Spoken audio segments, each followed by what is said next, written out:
ఏ దేశ చరిత్ర చూసినా ఏమున్నది గర్వకారణం, నరజాతి సమస్తం పరపీడన పరాయణత్వం. ఈ మాట అన్నది శ్రీశ్రీ గారు. ఇది మనం చూస్తే కనుక దేశమే కాదు, అన్ని దేశాల్లో కూడా బలం ఉన్న వాళ్ళది రాజ్యం. ఇప్పుడు ప్రస్తుతానికి విశ్వగురు పెద్దన్న అమెరికా అనుకుంటే ఏ దేశంలోనైనా ప్రభుత్వాన్ని మార్చవచ్చు, లేదా ఆ దేశ అధ్యక్షుడిని బంధించి తన దేశానికి తీసుకుని వెళ్ళొచ్చు, లేదా తనకున్నటువంటి సైనిక బలంతో వాళ్ళ దేశం మీద దండయాత్ర చేసి అధ్యక్షులను లేకపోతే ఎవరినైనా చంపవచ్చు. అంతటి బలశక్తి బలం ఉన్నటువంటి అమెరికా చెప్పడానికైతే ప్రజాస్వామ్యం గురించి నీతుల గురించి చెప్తూ ఉంటుంది, కానీ చేసేదంతా కూడా తన స్వార్థం. అంటే తనకు అనుకూలించినటువంటి ప్రభుత్వాన్ని కూల్చివేయడం, తన మాట వినని ప్రభుత్వాలని కూల్చివేయడం, తన మాట వినని అధ్యక్షుడు కానీ ప్రధానిని కానీ మార్చడం, లేదంటే ఆ దేశంలో ప్రజలను రెచ్చగొట్టి వాళ్ళ ద్వారా అలజడులు సృష్టించడం. ఈ రకంగా అసమతౌల్యమైనటువంటి ప్రపంచాన్ని ఈరోజు మనం చూస్తున్నాం. ఎవరైతే బలం ఉంటుందో, ఎవరికైతే ఈరోజు శక్తి అణుశక్తి కావచ్చు, సైనిక పాఠవం కావచ్చు, ధన సంపాదన అంటే డబ్బులు కావచ్చు ఉంటాయో వాళ్ళే ఈరోజు రాజ్యం వెళ్తున్నారు. ఎక్కడ సమానత్వం అనేది మనకి కనిపించదు. ఇందులో ప్రతి దేశంలో కూడా ఉన్న వాళ్ళది పైచేయి, అధికారం కావచ్చు, డబ్బులు కావచ్చు, పలుకుబడి కావచ్చు. ఈ రకంగా ప్రపంచమంతా ఇప్పుడు ఆధునిక ప్రపంచం మొత్తం అసమతౌల్యంగా ఉంది. చూడడానికి ఎంతో సోఫిస్టికేటెడ్గా, ఎంతో టెక్నాలజీ అభివృద్ధి చెందినటువంటి దేశాలుగా మనం ఉన్నప్పటికీ వాస్తవంగా జరుగుతూ ఉండేదంతా కూడా అసమానతలు. ఎక్కడ సమానత లేదు, కులాల మధ్య సమానత లేదు, మతాల మధ్య సమానత లేదు. అసలు మనిషే అసమానంగా ఉన్నాడు, ఆలోచనలన్నీ కూడా అసమానం. అందుకనే అన్ని దేశాల్లో దాదాపు ఎక్కువ దేశాల్లో ఏదో రకమైనటువంటి అలజడులు,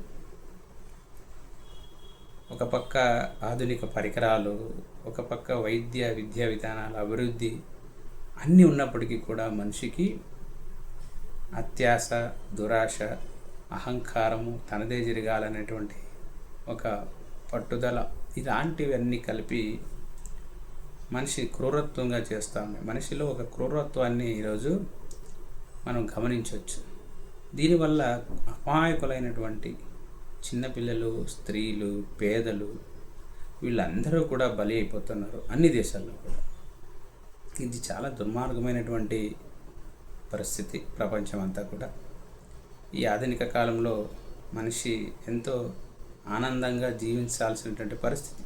కొన్ని లక్షల సంవత్సరాలు ఆటవిక దిశలో నిలకడ లేకుండా, సరైనటువంటి ఆహారం లేకుండా, సరైనటువంటి వస్త్రాలు లేకుండా, సరైనటువంటి ఆవాస ప్రాంతాలు లేకుండా ఎంతో కష్టపడినటువంటి వ్యక్తులు ఈరోజు స్థిర నివాసం ఏర్పాటు చేసుకొని మంచి పంటలు పండిస్తూ విద్యా వైద్య విధానాలు అభివృద్ధి చెందుకుంటూ, అంటే వందల సంవత్సరాలు కష్టపడి పరిశోధనలు చేసి మానవాళికి అందించినటువంటి గొప్ప నాగరికతని ఈరోజు ధ్వంసం జరగడం అనేది చాలా దురదృష్టకరం. ఎందుకంటే ప్రపంచంలో అంటే మన విశ్వంలో జీవం ఉన్న ఏకైకటువంటి గ్రహం భూమి. ఈ భూమిపైన మాత్రమే మానవుడు ఉన్నాడు. ఆ మానవుడు కూడా మిగతా జీవులతో పోల్చితే ఎన్నో రకాలుగా అభివృద్ధి చెంది ఉన్నాడు. కానీ ప్రస్తుతానికి జంతువుల కంటే హీనంగా బ్రతుకులు ఈడుస్తున్నటువంటి మానవ సమాజం మనం చూడవచ్చు. దీని ప్రధాన కారణం మనిషి యొక్క దురాశ. ఆహ్లాదకరంగా, ఆనందంగా ఉన్న సంపదని పంచుకొని సుఖజీవనం చేయవలసినటువంటి మనుషులు తన అత్యాశతో, అహంకారంతో, దురహంకారంతో, ఈర్ష్యతో, తనదే జరగాలనేటువంటి పట్టుదలతో మానవ సమాజాన్ని ఒక అభద్రతాభావంలో నెట్టివేయబడుతున్నటువంటి ప్రస్తుత సందర్భంలో మనకి ఎప్పుడో క్రీస్తు పూర్వం చెప్పినటువంటి గౌతమ బుద్ధుడు గుర్తుకొస్తాడు. గౌతమ బుద్ధుడు ఆ రోజే చెప్పాడు, దుఃఖానికి మూలం కోరికలు అంటాడు ఆయన.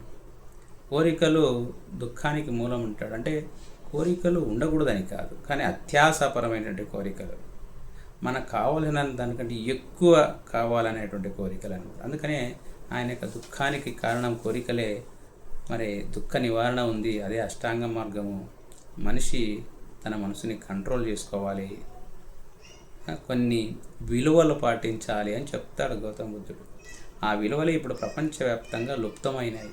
సామాన్యుల నుంచి దేశాధ్యక్షుల వరకు కూడా నీతి నియమాలు కానీ విలువలు కానీ దిగజారిపోవడం వల్ల ప్రపంచమే సంక్షోభంలో ఉంది. అమాయకులైనటువంటి ప్రజలు, చిన్న పిల్లలతో సహా ఈరోజు మరి ఆ కులతత్వానికి కావచ్చు, మతతత్వానికి కావచ్చు, హింసకి కావచ్చు బలి కావడం అనేది చాలా దురదృష్టకరం. ఇలాంటి పరిస్థితుల్లోనే ప్రపంచవ్యాప్తంగా బుద్ధుని బోధనలు అవసరమైన అలాంటివి చెప్పాల్సినటువంటి బాధ్యత ప్రతి ఒక్కరికి ఉంది. ఈరోజు ఏదో ఒక దేశంలో ఎవరినో చంపితే దాన్ని ఖండించే నాతోడే లేడు. అన్ని దేశాలు కూడా గమ్మునుండిపోతున్నాయి. అంటే ఈరోజు ఇరాన్కి జరిగిన సమస్య రేపు ఇంకో దగ్గర జరగచ్చు, అక్కడ జరిగిన సమస్య ఇంకో దగ్గర జరగచ్చు. కానీ ఇలా ఎలా జరుగుతుందంటే, చిన్నప్పుడు మనం చదువుకున్నటువంటి 4 ఆవులు ఒక పులి కథ అనమాట. ఆ ఒక్కొక్క పులి ఆవుని తినేదానికి వెళ్ళినప్పుడు 4 ఆవులు కలిసి దాన్ని ఎదిరిస్తాయి పులిని. అది పారిపోతుంది. కానీ కొన్ని రోజుల తర్వాత ఈ 4 ఆవుల మధ్య గొడవ జరుగుతుంది. అప్పుడు పులి వచ్చి ఒక ఆవుని తినేటప్పుడు మిగతా 3 ఆవులు పట్టించుకో.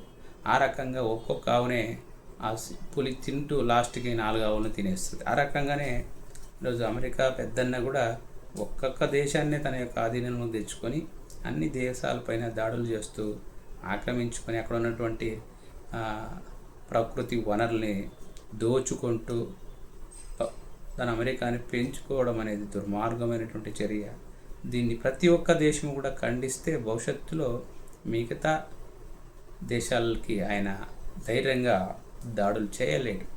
భద్రతా మండలిలో కానీ ఐక్యరాజ్య సమితిలో కానీ దీన్ని అన్ని దేశాలు ఖండించవలసినటువంటి అవసరం ఎంతైనా ఉందని చెప్పవచ్చు.